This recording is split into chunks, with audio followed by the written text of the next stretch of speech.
Hello, welcome back, Sparkers. How are you? I hope you guys are all fine and fit. So, हमारी series में हम अब chapter 4 पे आ गए हैं. चैप्टर 3 तक हमने पढ़ लिया है. Chapter 1, chapter 2, chapter 3 of history class 6 textbook. ठीक है. So today we are going to study about the chapter 4. Like सब चैप्टर्स की तरह ये भी हमारा 2 पार्ट्स में रहेगा बिकॉज एक पार्ट की वीडियो काफी लंबी हो जाती है. ठीक है. सो हम चैप्टर 4 के बारे में पढ़ते हैं. चैप्टर 4 का हेडिंग क्या कहता है? What books and burials tells us. जो भी बुक्स मिली हैं, जो भी उस जमाने में, यानी कि जो भी एंशिएंट टाइम्स में, हमें एंशिएंट हिस्ट्री पढ़ रहे हैं. ठीक है. हिस्ट्री 3 पार्ट्स में होती है sparkers. Ancient history, medieval history and the modern history. हमारे क्लास 6 की टेक्स्ट बुक में पूरी एंशिएंट हिस्ट्री है. ठीक है. एंशिएंट हिस्ट्री यानी कि जितना भी जो हमारा इतिहास है, जो भी हमारी हिस्ट्री है, जो एंशिएंट टाइप में थी, सबसे पहली जो हिस्ट्री है उसे कहते हैं हम एंशिएंट हिस्ट्री. ठीक है. हिंदी में एग्जैक्टली इसका वर्ड मुझे पता नहीं है. अगर पता होगा तो मैं आपको कमेंट बॉक्स में मेंशन करूंगी. एंशिएंट हिस्ट्री का मतलब है द फर्स्ट हिस्ट्री, हमारी सबसे पहला इतिहास, हमारी शुरुआत. ठीक है. अब जितनी भी एंशिएंट हिस्ट्री, एंशिएंट टाइम्स में हमें बुक्स मिली हैं, जितनी भी हमें खुदाई मिली है, खुदाई करते हुए हमें जितनी भी चीजें मिली हैं, लाइक जितनी भी बरियल्स यानी कि जो चीजें गाड़ी गई हैं, वो हमें क्या बताती हैं, तो इस चैप्टर में हम वो देखेंगे. ठीक है.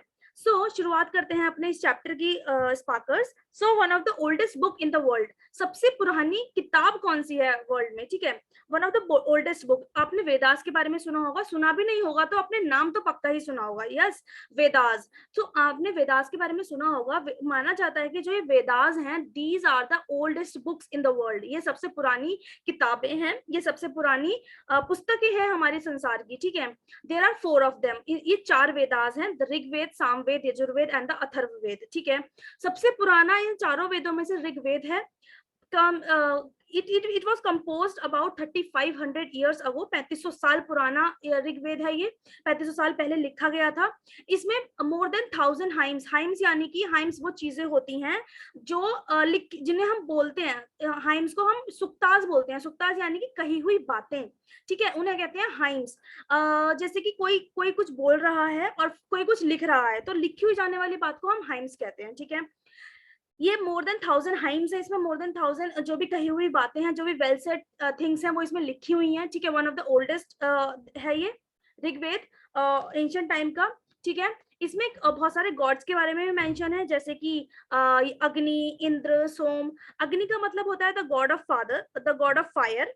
और सोम का मतलब होता है a plant from which a special drink was prepared. सोम रस. आपने सोम रस के बारे में सुना होगा. ये एक टाइप का प्लांट होता है जिससे कि हमें ड्रिंक प्राप्त होती है, एक स्पेशल टाइप की, not the alcoholic drink.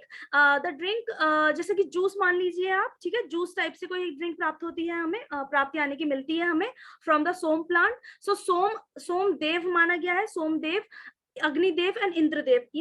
Indra कौन से होते हैं? Indra is the warrior God यानी कि जो योद्धाओं के जो भगवान होते हैं वो होते हैं इंद्र.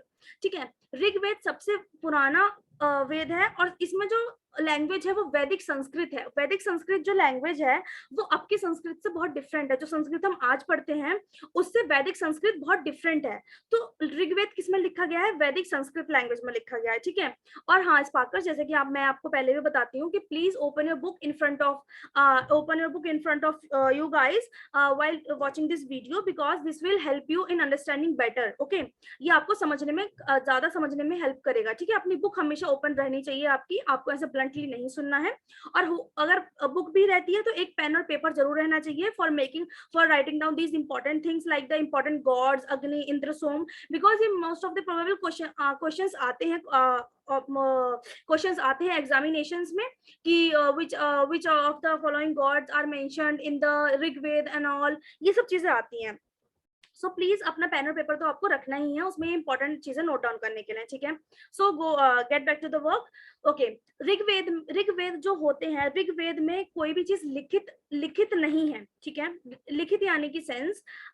ऋग्वेद में बोली सुनी जाने वाली बातें हैं. ऋग्वेद में चीजें बोली गई हैं और फिर सुनाई गई हैं. ठीक है.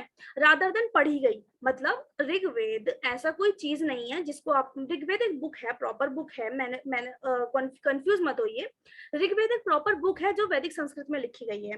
पर ऋग्वेद पढ़ना बहुत मुश्किल था, तो ऋग्वेद को पढ़ने के लिए कोई विद्वान हुआ करते थे, जैसे कि हम पंडित पुजारी कहते हैं, ठीक है, तो वो विद्वान ही उस ऋग्वेद को पढ़ते थे, वो विद्वान उस ऋग्वेद को याद करते थे, उन्हें वो कंठस्थ होता था, यानी कि उन्हें वो याद होता था, फिर वो ऋग्वेद अपने स्टूडेंट्स को सुनाते थे।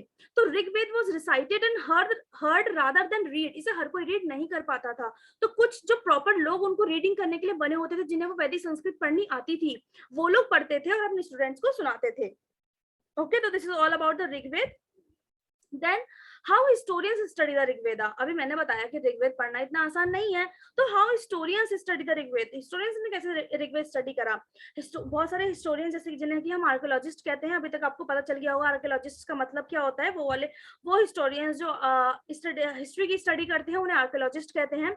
उन्होंने पास्ट के बारे में बहुत ज्यादा फाइंडिंग्स करी, और इसी के एडिशन में जो भी उन्हें मटीरियल्स मिले उनको उन्होंने एग्जामिन किया, और as well as written source, जितने भी लिखे हुए सोर्सेज मिले, जितने भी हमें जितने भी हमें पत्थरों पे लिखे हुए सोर्सेज मिले, पत्तों पे लिखे हुए सोर्सेज मिले, और जितने भी ये वेदास मिले, लाइक 4 वेदास वी हैव ना, the Rigveda, Samaveda, Yajurveda and the Atharvaveda, जितने भी ये वेदास मिले, इनको उन लोगों ने बहुत डीप स्टडी किया, इनको कन्वर्ट किया to make them easy to read, इनको कन्वर्ट किया। वो लोग भी काफी पढ़े लिखे होते थे, उनको आती होगी वैदिक संस्कृत, ठीक है, तो तभी वो लोग पढ़ पाए, उसे कन्वर्ट कर पाए दूसरों के लोगों के लिए हेल्पफुल बनाने के लिए, रीडिंग करने के लिए, ठीक है। सो आर्कियोलॉजिस्ट जितने भी होते थे उन्होंने पास्ट के बारे में फाइंडिंग किया, और जितने भी मटेरियल्स उन लोगों को मिले वो उसे एग्जामिन करते थे, as well as the written source, जितने भी रिटर्न सोर्स मिले उसे वो लोग एग्जामिन करते थे।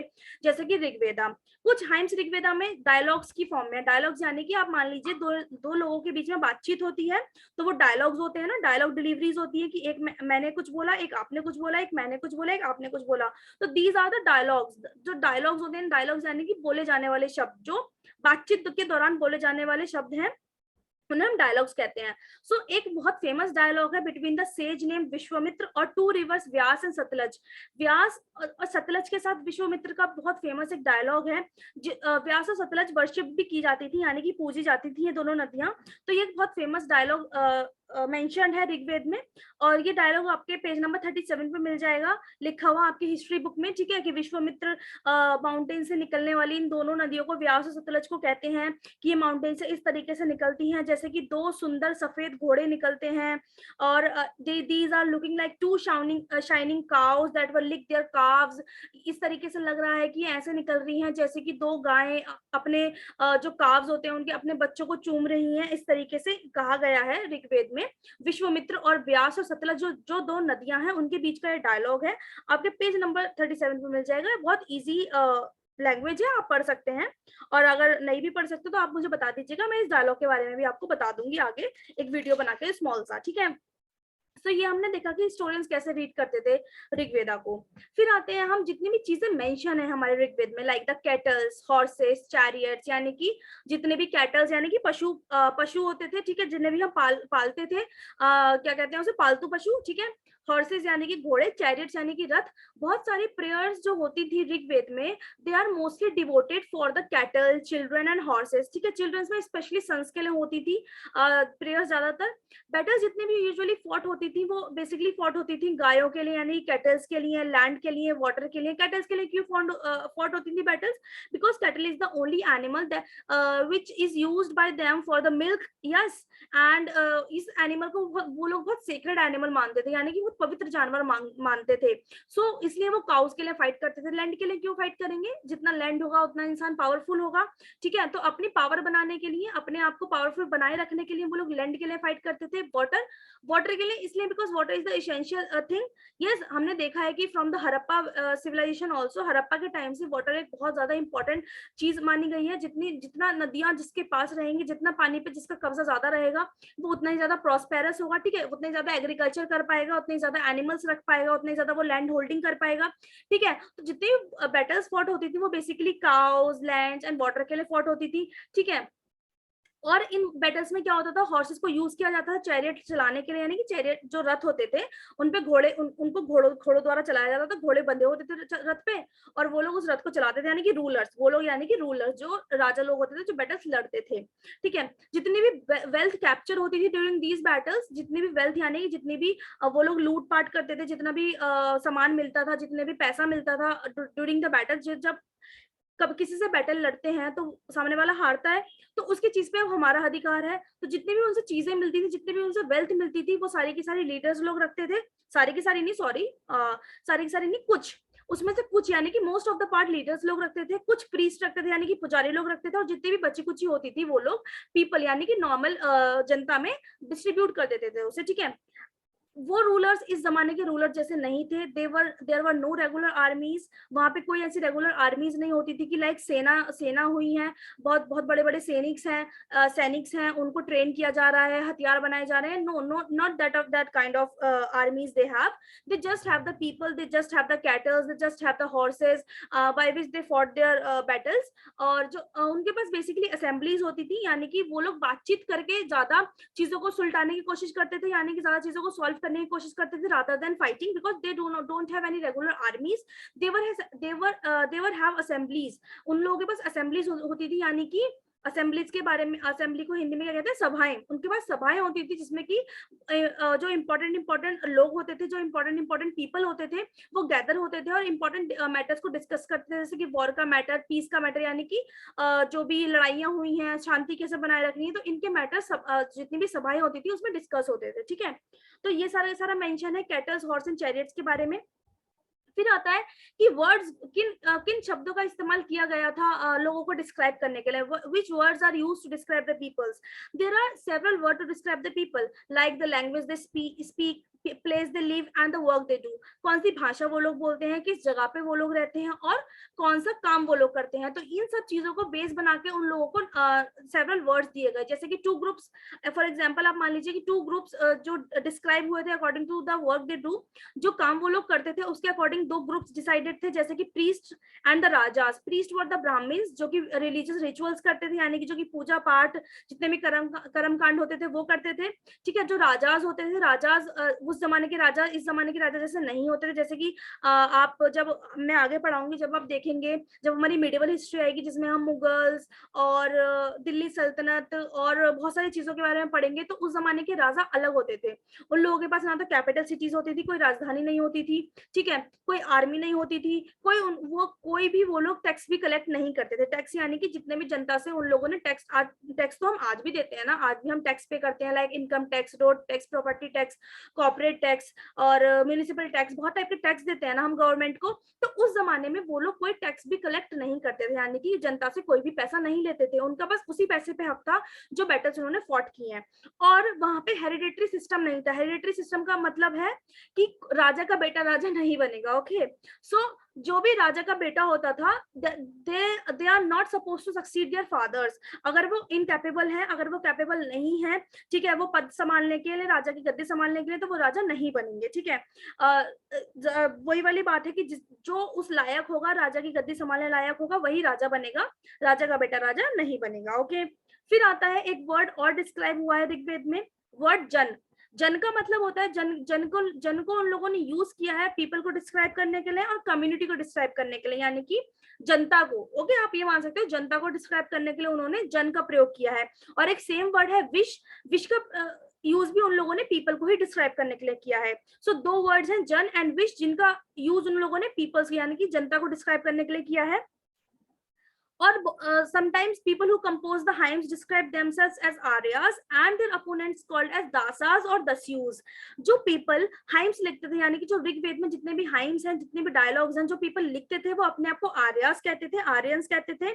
और जो उनके अपोनेंट्स थे, यानी कि जो लोग इन चीजों में इन्वॉल्व नहीं होते थे, लिखने में इन्वॉल्व नहीं होते थे, पढ़ने में इन्वॉल्व नहीं होते थे, पूजा पाठ में इन्वॉल्व नहीं होते थे, उन लोगों को वो लोग दास कहते थे। दास यानी कि स्लेव्स। ये दास और दासी ही आगे चल के स्लेव्स बने। स्लेव्स यानी कि किसी के बंधुआ मजदूर टाइप से। ठीक है, and these slaves are not allowed to perform sacrifices. इन्हें कोई भी कर्म कांड यानी कि कोई भी पूजा करने का अधिकार नहीं होता था। और ये लोग जो आर्याज होते थे और जो प्रीस्ट होते थे उनसे डिफरेंट लैंग्वेज बोलते थे, यानी कि जो दास और दासीज की लैंग्वेज होती थी वो डिफरेंट होती थी from the Aryas and from the priest caste, from the upper caste की जो लैंग्वेज होती थी वो दास और दासीज की लैंग्वेज से अलग होती थी, ठीक है। और इन लोगों को पूजा पाठ करने का और किसी भी बड़े से बड़े रिचुअल में पार्टिसिपेट करने का हक नहीं दिया जाता था। Okay, so sparkers, in this video I am piling up till here, okay, words to describe people, and in the next video I am completing this chapter within 10 minutes only, ठीक है। this video is about 10 minutes, so इससे आगे हम इसका second part लाएंगे। Second part में हम इसके आगे की चीजें देखेंगे, जो भी हमें आगे मिला, जो भी हमें बरियल्स मिले, जितने भी चीजें हमें रह गई हैं हमारे चैप्टर में वो देखेंगे। ओके स्पार्कर, सो मैं यहीं पे इसको बाइंड अप करती हूँ। Stay tuned guys for the next video and for like more this interesting videos that helpful for you in your studies and in your exams as well. So thank you so much and take care of yourself. See you soon in the next video, part 2 of the chapter 4.